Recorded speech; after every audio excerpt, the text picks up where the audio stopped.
Durant mes vacances, j'ai lu, puis j'avais commencé avant, un livre qui s'appelle À marche forcée. En anglais, je pense que le titre original, c'est The Walk Back. Ça a été écrit par un monsieur qui s'appelle Slavomir Ravitz, ou Ravix. Je ne sais pas exactement comment il faut le prononcer. Euh, c'est un livre troublant, je vais être franc. Là. Moi, j'ai toujours aimé les récits d'aventure, entre autres tous les livres de Mike Horn sur lesquels j'ai fait des podcasts, le livre de Sarah Marquis, l'histoire de Roald Amundsen en Antarctique. Tous ces trucs-là sont super intéressants. C'est un peu troublant quand on lit ça, de voir qu'il y a des gens qui... En fait, c'est un peu ça ma constatation quand j'ai lu ce livre-là dont je vais vous parler, À marche forcée, c'est qu'il y a des gens qui volontairement vivent ce que Ravitz a eu à vivre, mais involontairement. C'est-à-dire que, bon, ben, grosso modo, l'idée du livre, c'est quoi? C'est que Ravitz, c'est un gars qui est né à Pinsk, en Russie. Mais à ce moment-là, c'est aujourd'hui, on appellerait ça la Biélorussie, mais ça fait partie de l'URSS, ben pas de l'URSS, mais ça fait partie de la Russie de cette époque-là. Il est mort en 2004, donc assez vieux, il avait presque 90 ans à son décès. Il va être officier de la cavalerie polonaise pendant la Seconde Guerre mondiale. Il raconte un peu son histoire dans ce livre-là qui s'appelle La marche forcée. Je disais c'est The Walk Back, mais c'est The Long Walk, en fait, le récit original, c'est que je me suis mêlé avec le film. Il y a un film qui a été porté à l'écran par Peter Weir qui s'appelle The Way Back, que j'ai pas vu le film, je vais l'écouter, ça c'est certain, je vais le regarder pour me faire une tête. Je pense que Ed Harris qui joue dedans et Colin Farrell. Donc ça semble quand même un film super intéressant si c'est authentique. Mais qu'est-ce qu'il raconte là-dedans, Ravix, c'est que il raconte sa capture dans un goulag.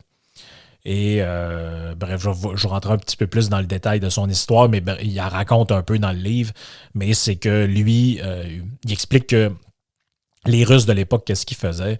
Ils engageaient des gens d'un peu partout, dans toutes sortes de pays, dont un qui est un de ses compagnons dans le goulag. Lui, c'est un Américain qui avait été engagé par les Russes pour venir faire, comme ingénieur, pour venir faire pas le tramway, mais le métro de Moscou.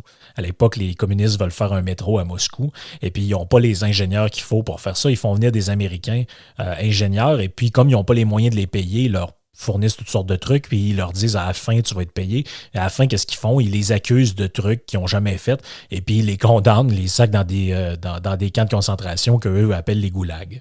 Bon, il y a toutes sortes de témoignages sur les goulags. Le plus connu, et sans doute, je ferai un podcast là-dessus à un moment donné, le livre de Alexandre Solzhenitsyn, L'archipel du goulag. Mais celui-là, je n'en avais déjà entendu parler, mais je me dis, il faut absolument que je le lise parce que ça raconte l'évasion, en fait, d'un goulag. Fait que Ravix, qu'est-ce qu'il a fait? C'est un gars qui était en Pologne, dans le livre, il raconte qu'il était comme responsable d'un chemin de fer avant d'être dans l'armée. Et puis, quand la Pologne devient envahie par les Allemands, je pense en 1939, les Russes qui sont là capturent des soldats de l'armée polonaise en disant, ben en fait, vous êtes des collaborateurs avec les nazis, puis faut vous amener. Donc, le livre commence avec le procès de Slavomir. Donc, c'est épouvantable, là, ce qu'il raconte là-dedans. En fait, ça, c'est le bout qui est assurément véridique à 100% du livre. Pourquoi je dis ça? Je vous verrai plus tard, il y a une espèce de controverse alentour de ce livre-là, mais à mon avis, c'est un témoignage qui est par grands moments très honnête. Donc, le livre commence avec l'histoire, avec son interrogatoire par la police soviétique du NKVD. Donc, comme je l'ai dit, lui, c'est un militaire polonais, il s'est battu contre les Allemands, mais il est fait prisonnier par les Russes, puis il est amené dans un camp en Sibérie. Dans le livre, il dit, puis là je le cite, il dit ça dans le début du livre, il dit à propos du policier qui a fait mon interrogatoire, encore aujourd'hui, je le tuerais sans remords avec la joie au cœur. C'est épouvantable, là. Ce qu'ils font subir, c'est les droits humains sont inexistants, la dignité non plus.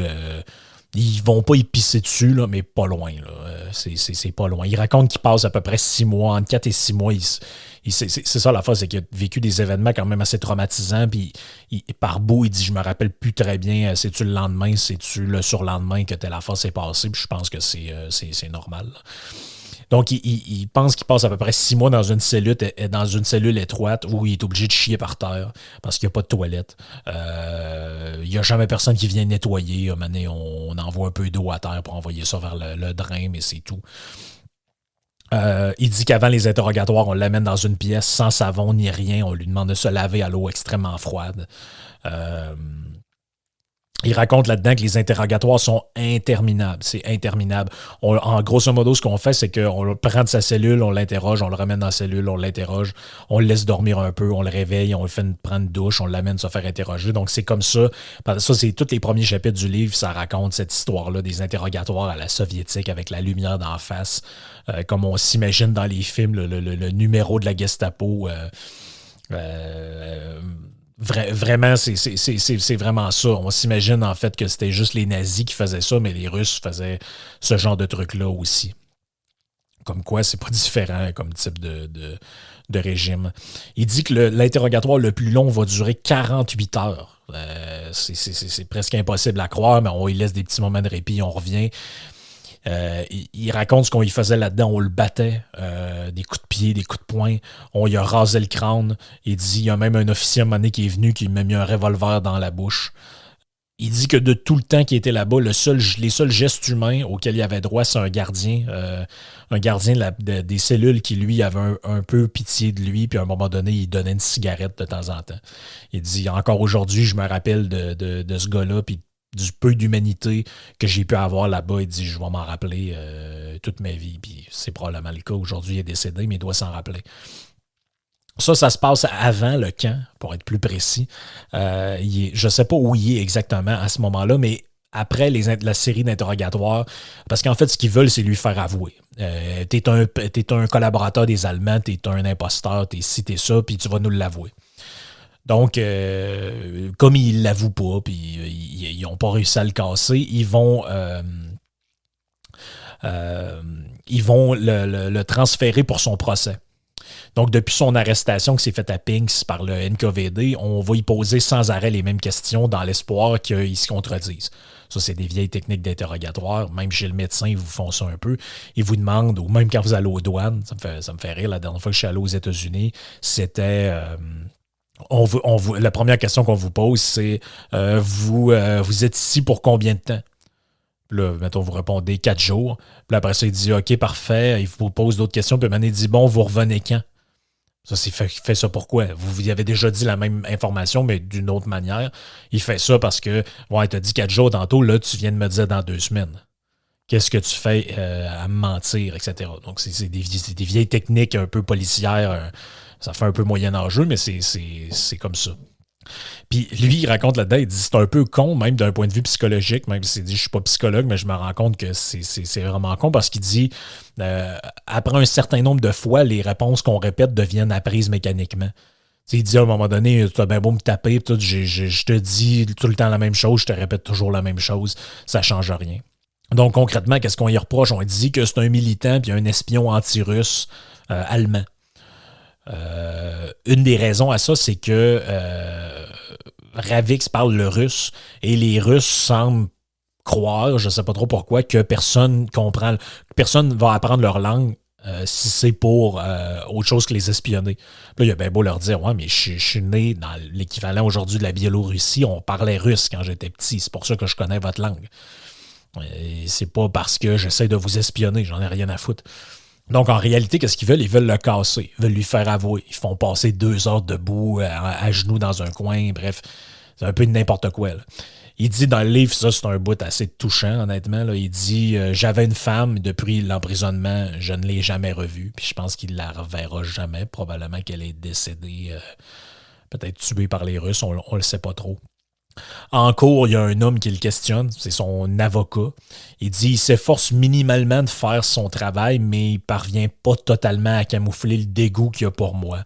Il dit je le sens, c'est comme un peu un avocat de l'aide juridique qui défend un pédophile ou je sais pas quoi. Ça paraît qu'il n'a pas envie de me défendre, ça paraît qu'il ne croit pas ce que je raconte et qu'il est payé pour croire ce que le régime veut bien qu'il croit. Il dit la journée du procès, vers 4 heures, le procès s'ajourne, on m'a reconduit à ma cellule. Puis il dit j'ai l'impression d'avoir bien fait, j'ai l'impression que je vais peut-être avoir une sentence plus légère parce qu'il dit mon témoignage est solide, je me suis pas contredit jamais, j'arrivais avec des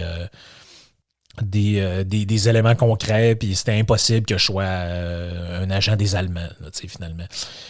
Mais il dit que c'est un procès qui est insensé, organisé par des fous, puis ça finit par prendre la forme d'une espèce d'épreuve d'endurance qui oppose un homme affaibli et maltraité à une puissance d'État sans commune mesure avec ce qu'un individu peut supporter. Et il dit, pour eux, le temps compte pas. S'ils me laissent là pendant 25 jours, ça ne change rien. Au final, le procès va durer 4 jours. Et attention, au roulement de tambour, on le condamne à 25 ans de travaux forcés. Et là, il dit, mais c'est sérieux ça, 25 ans de travaux forcés? Qu'est-ce que j'ai fait? J'ai rien fait. Puis là, il raconte que c'est en cours, quand il y a le verdict, c'est un peu obstiné avec le juge. Puis, grosso modo, on lui a dit un truc du genre, c'est pas ça mot pour mot, mais on lui a dit qu'il devrait se compter chanceux d'aller travailler en Sibérie parce que il pourrait aussi manger une balle dans la tête, puis ça serait bien correct. Donc, à ce moment-là, il est à Lubyanka, qui est une espèce de prison de Russie. On est à la mi-novembre 1940 et il part pour Irkoutsk, au nord de la Mongolie. Donc, si vous allez sur une map et vous allez voir un peu c'est où, donc c'est IRKOUTSK, Irkoutsk, je ne sais pas si je le prononce bien, si le K à la fin se prononce ou peu importe, mais c'est une ville de Sibérie qui est juste au nord de la Mongolie. À ce moment-là, il ne sait pas où il s'en va. Il y a lui, puis il y a 60 autres gars qui sont dans un wagon de train. La plupart des gars disent non, c'est sûr qu'on finit en Sibérie. J'ai entendu dire que c'est en Sibérie qu'on s'en va. Tous les prisonniers s'en vont là-bas, puis ils vont grosso modo devenir esclaves. D'autres disent, en fait, on s'en va probablement plus dans une mine de sel, ou encore ils vont nous sacrer sur une île isolée, puis ils vont nous laisser mourir là. Donc, c'est un peu la panique, honnêtement. Ils savent plus ou moins ce qui se passe avec eux. Ça fait 24 heures là, que le train est en route et ils vont découvrir de la neige par les craques qu'on voit dehors. Et puis, il fait de plus en plus froid dans le train. Mais il dit, en fait, c'est vraiment juste le début. Au total, ils sont dans le train 3 semaines pour faire 4800 km pour traverser toute la Sibérie occidentale. Chaque jour, des gars meurent de faim. Ils disent on aurait des noms sur une liste. C'est à peu près comme ça que géraient c'est à peu près comme ça que les Soviétiques géraient ça. Puis même à ce moment-là, c'est même des gens dans leur gang qui s'occupent un peu de ça. Donc chaque jour, il y a des gens qui meurent. C'est pas trop le temps à ce moment-là de se faire des amis parce que ça tombe comme des mouches. On arrive dans le froid sibérien parce qu'on n'est pas encore rendu au camp, mais on arrive pas loin du camp, il fait moins 30 degrés. Il faut à ce moment-là 3 jours aux soldats pour leur donner des vêtements un peu plus adaptés à l'hiver. Il dit à ce moment-là, c'est la fête. On survit parce qu'il y a tellement de monde dans le train entassé que ça crée de la chaleur, mais il fait un froid glacial. Puis ils sont vraiment gelés. À ce moment-là, il y a à peu près 5000 personnes qui se dirigent vers le camp et il y a une partie du trajet qui doit se faire vers la fin à la marche. Les conditions climatiques sont épouvantables parce que le train ne se rend pas directement au camp. Il avoue lui-même avoir plusieurs trous de mémoire face à ce qui s'est passé. Il se souvient de tout ce qui concerne la bouffe. Mais les événements sont un peu flous dans sa mémoire parce que les conditions sont épouvantables puis c'est un traumatisme là, ce qui est en train d'arriver. Imaginez, on vous prend, on vous fout dans un camp, vous allez marcher jusque c'est épouvantable. Mais c'est ça, il se souvient plus de ce qui a rapport avec des trucs très concrets comme la nourriture. Il dit nos rations de crève-faim avaient été quelquefois remplacées, dont une fois dans un blizzard par du pain de seigle trempé dans le miel. Je ne l'oublierai jamais. Donc, ils sont accrochés à des petits détails comme ça, mais c'est un peu ça qui fait qu'ils vont survivre aussi, lui et ses amis. D'ailleurs, durant la marche, il va se lier d'amitié avec un gars qui s'appelait Grechnen. Lui, c'est un chef de gare de train en Ukraine qui va être capturé aussi par les Russes. Puis lui, on va l'accuser, un peu comme Ravitz, d'être collaborateur avec les Polonais qui, à ce moment-là, sont sous occupation nazie, comme je l'ai dit. Après plusieurs jours de marche, il arrive enfin au camp, le camp 303. Vous pouvez aller voir ça sur Internet. Donc, finalement, c'est pas à... Je vous ai dit tout à l'heure, c'est pas à Irkoutsk qu'ils vont exactement, c'est à Yakoutsk. En fait, Yakoutsk, c'est où? C'est environ le camp 303, il est environ à peu près à 300 km de cette ville-là. C'est la ville la plus proche de la capitale de la Sibérie septentrionale. C'est environ à 500 km du cercle polaire, donc il fait extrêmement froid. D'ailleurs, c'est ça que je parlais dans une petite chronique. Quand vous cherchez sur Internet des informations sur cet endroit-là, on précise que là-bas, les gens font tourner leur voiture 24 heures sur 24 parce que sinon, ça redémarre plus après. Donc, à ce moment-là, on est où? On est en février 1941. Ça fait 2 mois que le voyage, entre guillemets, voyage est commencé. Il prend un peu connaissance des lieux. Le chef du camp, c'est un gars qui s'appelle le colonel Usakov. Et il leur dit, sous la conduite du camarade Staline, nous ferons de vous des citoyens utiles. C'est ma tâche de vous aider à vous améliorer. Ici, on ne fait pas que travailler. Vous pouvez suivre des cours pour rectifier votre vision des choses. Nous avons une excellente bibliothèque à laquelle vous aurez accès après les heures de travail. Donc, c'est un peu un genre de camp de rééducation. C'est comme ça qu'il faut le comprendre aussi. C'est 2 jours, vous allez être les esclaves. Et le soir, quand vous serez un peu fatigué après avoir mangé votre pain ranci, puis votre saucer un peu dans le miel si vous avez été gentil, vous allez vous faire un peu laver le cerveau. C'est un peu ça qu'il faut comprendre. Comme il est assez physiquement en forme, on va le mettre à la coupe du bois. Donc, pour construire les baraquements, parce que le camp à ce moment-là est en construction. Et, au cours de son séjour, il va accepter plusieurs défis. Il dit en fait, je fais toujours des bluffs. Il dit, en fait, j'ai aucune idée de ce que je fais, mais quand on demande est-ce que quelqu'un sait faire telle affaire, je réponds toujours oui, parce qu'il s'était aperçu que quand les gens acceptaient de faire des trucs spéciaux pour le commandant ou les hauts placés du camp, on leur donnait une ration de bouffe supplémentaire. Puis il dit ça, c'est pas tombé dans l'oreille d'un sourd. Et c'est là que l'idée d'accumuler des rations lui vient.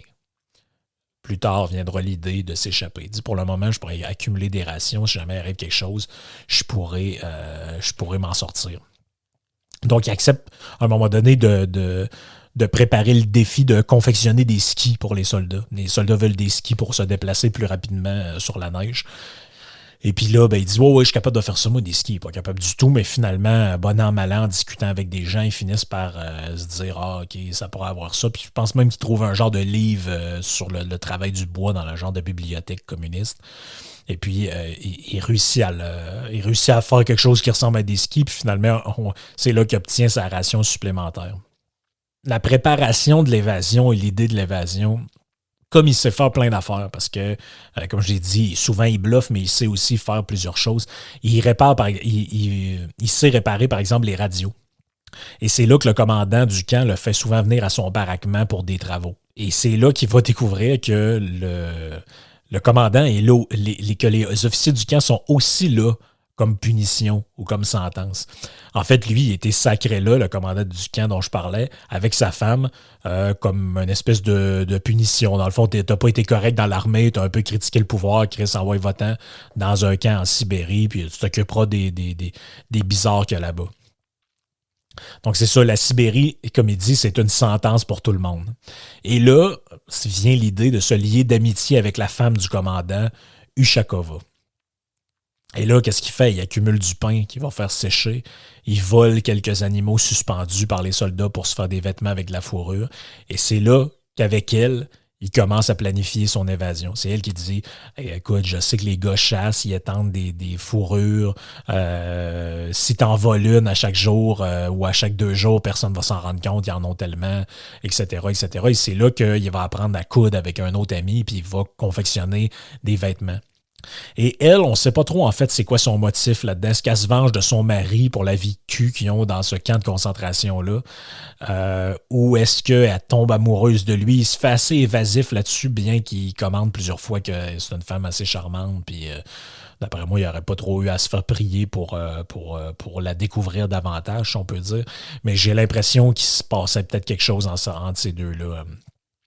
Et c'est elle qui va lui conseiller. Elle dit: tu devrais attendre une nuit neigeuse avec un bon blizzard, d'un, pour que les gars qui sont au Mirador puissent pas te voir, puis de deux, pour que les traces soient recouvertes. Et là, c'est drôle parce qu'il y a plusieurs critiques de ce livre-là sur Internet et plusieurs personnes disent: ouais, mais il n'aurait jamais pu s'enfuir d'une place comme ça, c'est avec des gardes. Quand tu lis le livre, tu comprends que le camp il est comme un peu en construction. Les baraquements sont pas tout à fait finis. Ce qui entoure le camp, ça a l'air un peu broche à foin. Puis il n'y a pas d'électricité, il n'y a pas de lumière le soir, il n'y a pas rien. Là. C'est un camp, c'est un refuge, c'est une prison-refuge, là, si on peut dire. Il y a pas, c'est pas un club med. Là. Il essaie de convaincre à peu près une dizaine de personnes progressivement. Il raconte ça que par moment, il va y avoir des gars, puis là, les gars disent: moi, non, c'est trop risqué ton affaire. Puis il a vraiment peur de se faire dénoncer. Mais il dit: je pense que les gars pensaient tellement pas que j'étais sérieux que personne n'a eu l'idée de me dénoncer, puisque les gens pensaient que j'étais fou. Finalement, ils vont être 7 ou 6, si ma mémoire est bonne, 6. 7, ça, c'est plus tard. Et il dit, là, lors du moment de l'évasion, on devrait emprunter des chemins différents pour compliquer la tâche aux patrouilleurs si jamais ils finissent par s'apercevoir qu'on est plusieurs. Il va se joindre à eux un gars qui s'appelle Smith. Bon, c'est lui que je vous parlais, qui est un ingénieur américain, qui est venu, je pense, lui, c'était en 1936, qui est venu construire le métro à Moscou. Finalement, il disait qu'il était une espèce d'infiltré américain pour venir espionner les Russes, comme s'il y avait de quoi espionner, alors que c'est lui qui amène le savoir pour construire le métro.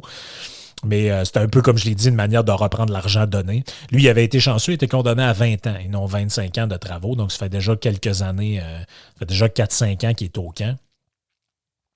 Et il donne un peu toutes sortes de trucs sur comment ils vont faire pour survivre à ce moment-là. Puis il dit qu'il y a un genre de champignon qui pousse dans le nord, qui est extrêmement sèche, extrêmement dur quand on le fait justement comme séché. Et puis quand on le frotte sur du fer, ça crée des fois des flamèches. Puis c'est ça qu'ils vont emmagasiner comme pour pouvoir se faire des feux quand ils vont s'évader.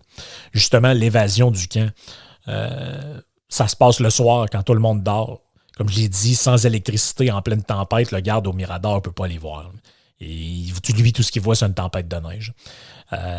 Ils vont passer sous les barbelés en creusant. Et ce qu'ils vont faire, c'est qu'ils vont marcher direction sud toute la nuit et une partie de la matinée avant de se faire un genre d'igloo et de se coucher là-dedans pour se reposer. Pendant les premiers jours, ils sont extrêmement stressés de savoir comment les choses vont tourner, est-ce qu'ils vont crever, est-ce que les Russes vont les retrouver. Aussitôt qu'ils entendent une brindille tomber, ils sont sûrs que c'est les patrouilleurs qui sont à leur trousse. La réalité, c'est que probablement que personne essayait de les retrouver. Mais c'est normal d'être dans ce genre d'état d'esprit-là. Un peu de chasse, un peu de pêche. Pour essayer de survivre. Ça fonctionne pas tout de suite, mais ils ont quelques rations. Comme je l'ai dit, ils accumulaient des rations depuis un certain temps. Au bout de 10 jours, ils vont atteindre la Lena. Pas la Lena comme le traité là, de libre-échange, mais la Lena, Lena, c'est le plus long fleuve de Russie. Et leur objectif, c'est de suivre ce fleuve-là pour arriver au lac Baïkal et tranquillement, pas vite, s'en aller vers la Mongolie. On parle d'une 10 à 12 heures de marche souvent par jour. Ils essayent de se taper des 30, 35, 40 kilomètres. Un rythme quand même assez effréné, mais ils ont peur de se faire retrouver. Ils vont se rendre jusqu'au lac Baïkal. Et là, toutes sortes d'affaires arrivent. Ils manquent mourir tout le temps. À un moment donné, ils tombent face à face avec un ours. Le soir, ils entendent des loups souvent, mais ils ont ce n'est chanceux. On n'a jamais été... chassés par les loups. Il dit probablement que c'est relié au fait que, comme on était plusieurs hommes et on faisait assez de bruit, ils avaient peut-être peur de nous, mais ils ont été chanceux de ce côté-là. Un jour, il arrive un truc assez particulier. Ils voient une silhouette dans le bois. Les hommes se disent, bon, c'est un gars qui nous retrouve, c'est sûr, c'est un militaire. Et ils se préparent un plan pour venir l'assommer, puis sacrer le corps de la personne dans l'eau, puis se dépêcher de s'en aller. Finalement, ils s'aperçoivent que la silhouette, c'est une femme. Elle pleure, elle est terrorisée par les hommes qui la pourchassent. Elle s'appelle Christina. C'est une jeune Polonaise faite prisonnière par les Russes. Qui s'est échappée elle aussi. Elle, ça fait 2 jours, donc ils savent qu'il y a des bâtiments quand même pas si loin que ça. Mais ils savent pas jusqu'à quel point. Elle, son histoire n'a pas de bon sens. Là, ses parents la maison de ses parents a été envahie par des Russes, sont morts étranglés pendant qu'elle était cachée quelque part. Finalement, ils l'ont trouvée, ils l'ont vendue à une espèce de bonhomme qui s'en servait comme esclave. Elle raconte qu'elle s'est sauvée quand le bonhomme a essayé de la violer. Bref, c'est des histoires d'horreur. Tu lis ça tout le long, c'est épouvantable, là, les affaires que ces gens-là ont vécues. Au début, Smith, l'Américain, il veut pas trop qu'elle vienne. Il dit on a à peine pour se nourrir, elle va nous ralentir. Et finalement, un peu tout au long du livre, il devient, il se prend, et finalement, il devient d'une certaine manière son père, puis les autres gars deviennent un peu ses grands frères. Vers mai 1941, il arrive sur ce qu'on appelle la voie du transsibérien. La température devient plus clémente. Ils vont même rencontrer un farmer qui va leur donner de la bouffe, puis eux vont voler un de ses fusils. Donc, ça commence à être un petit peu plus facile.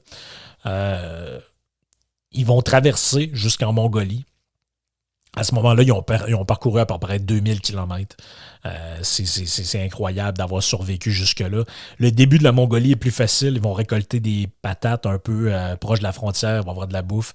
Mais ce qui est dangereux en Mongolie, c'est qu'à ce moment-là, ils ne savent pas jusqu'à quel point l'influence des Russes s'étend au-delà de la frontière russe. Est-ce que la Mongolie est devenue un peu comme la Corée, une espèce d'endroit que les Russes contrôlent, ou encore est-ce que c'est dangereux comme la Chine? Ils ne savent pas exactement. Puis la face, c'est qu'ils n'ont pas vraiment de carte.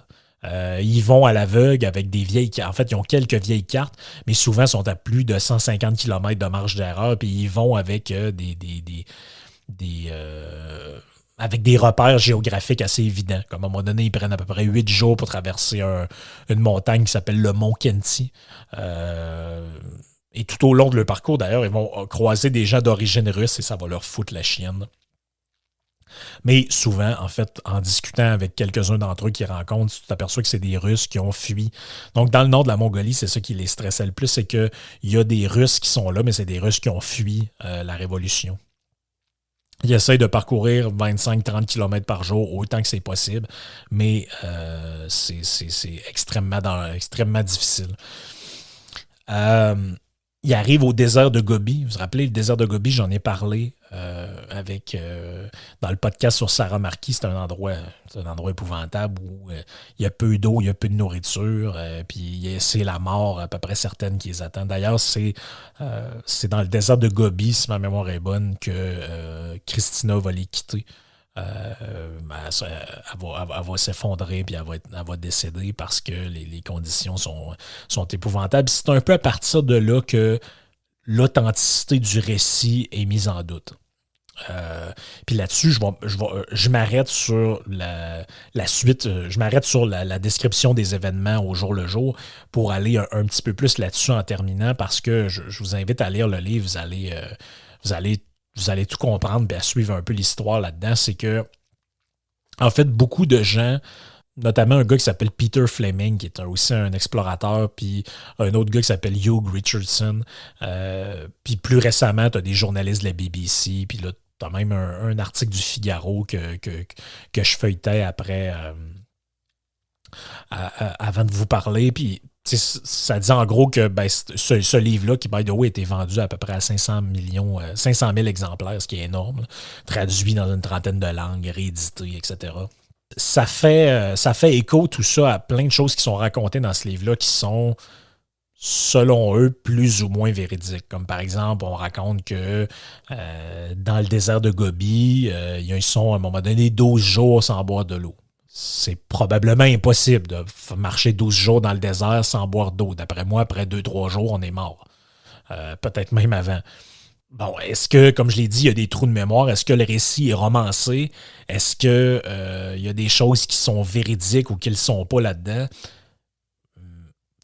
Sûrement, sûrement. La conclusion un peu là-dedans, c'est que de beaucoup de gens, c'est est-ce que à marche forcée, c'est un faux? Est-ce que c'est un gars qui s'est inventé une histoire, tout ça? Pas vraiment. Mais l'explication réelle, c'est plutôt que Ravix, en fait, c'est pas à lui que l'histoire est arrivée. Il serait plutôt le ghostwriter d'un autre écrivain qui s'appelle, en fait, pas d'un autre écrivain, mais d'un autre prisonnier qui s'appelle Witold Glinski. Witold Glinski, c'est un militaire polonais de la Deuxième Guerre mondiale. Et lui, on a des preuves comme quoi il a vraiment été envoyé dans un goulag. Sa famille ont été arrêtés par le NKVD, puis il a vraiment été condamné à 25 ans de travaux forcés alors qu'il a 17 ans. Son histoire est racontée par, encore là, c'est ce qu'on pense, par Ravix, mais il n'y a pas de preuve de ça. Mais il y a un livre qui est écrit là-dessus que je n'ai pas lu encore de Sylvain Tesson, qui je pense est un historien, qui s'appelle L'Axe du loup de la Sibérie à l'Inde, sur les pas des évadés du goulag. Et puis ça raconte l'histoire de ce monsieur-là d'un point de vue plus historique. Parce qu'à la fois, c'est que il y a les journalistes de la BBC ils ont examiné un peu ça. C'est surtout avec la sortie du film de Long Walk. Ils ont regardé puis ils ont fait toutes sortes de recherches. Puis ils ont dit ouais, mais là, finalement, on a regardé ça. Puis tel gars, il n'a jamais été dans tel camp. Ou encore, Ravix, au moment où il dit qu'il s'est évadé, il est encore au goulag. Je vais vous avouer que j'ai un certain malaise avec ce genre de truc-là. Je comprends que c'est important de savoir qu'est-ce qui est vrai ou qu'est-ce qui est faux, mais ça fait beaucoup penser aux gens que, ouais, j'ai appelé dans tel camp de concentration à Auschwitz, puis dans leur registre, ils n'ont pas tel gars, donc tu prétends que tu as été dans un camp de concentration, mais en fait, c'est faux. Ouais, comme s'il y avait tout le monde avait peut-être... Comme s'il n'y a aucun registre qui a disparu, comme si on ne pouvait pas avoir donné un faux nom, comme si le gars n'avait pas été essayé de changer son identité par après. C'est tellement plus complexe que ça. Puis j'ai l'impression qu'à chaque fois qu'il arrive quelque chose, peu importe le sujet, que ce soit « Ah, les Égyptiens étaient trop cons pour construire des pyramides, donc ça doit être les extraterrestres ou ça doit être un autre. » Ah, ça, là, peu importe le livre d'explorateur que vous allez voir ou peu importe le récit que vous allez voir de même, il y a toujours des gens qui vont vous dire « Ah, c'est pas vrai, c'est pas arrivé. » Que ce soit Diana Nayad qui a fait l'exploit de nager de Cuba jusqu'à Key West. On va vous dire, ah, c'est pas vrai, puis elle a été sur le bateau, puis c'est ci, puis c'est ça. Même, il y a des gars qui ont fait des vidéos sur Internet disant que Mike Horn en Antarctique, son affaire, c'est pas vrai. Il y a un bateau qui l'a dompé là, puis ils sont venus le chercher après. Moi, j'ai un peu un malaise avec ça. Si tu as vraiment des preuves, OK, mais le fait que le récit de Slavomir Ravix soit un peu par moment étrange ou qui manque, parce que tu sais, à un moment donné, les reproches qu'on y fait, c'est ouais, il dit qu'il est dans tel coin, mais il fait jamais mention de cette montagne-là. Ben oui, mais je veux dire, imaginez vous raconter des souvenirs comme ça, puis le livre est écrit en 1957, il raconte ça peut-être 15 ans après les événements. Un petit peu plus que 15 ans après les événements, il a pu romancer des choses. Son cerveau a peut-être fait il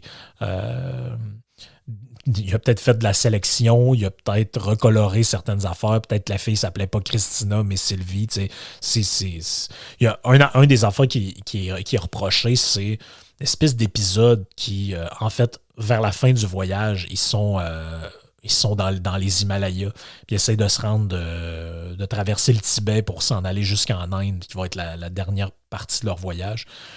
Ils racontent avoir vu des espèces d'êtres un peu étranges dans la montagne. Et je vous lis un peu qu'est-ce qu'ils racontent.